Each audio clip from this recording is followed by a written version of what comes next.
వంగండి, నీళ్ళు కిందకి వంగండి. బిందులు తీసి నడుమే పెట్టుకోండి. రండి, ముందుకు రండి. అటు వెళ్ళండి,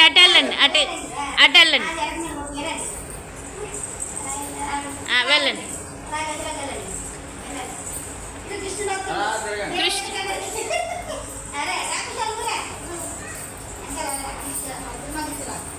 ఇది పట్టుకొని తిరిగా బాగా చేతులు పట్టుకో మామూలుగా ఊరిపోయిందా.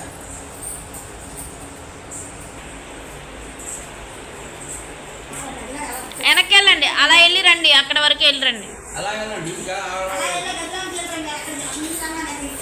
వెళ్ళు, ముందుకెళ్ళు. ముగ్గురు కుషాలు మధ్యలో నించోవాలి, ఇద్దరికి మధ్యలో నించోని ముగ్గురు రండి. ముగ్గురు సమానం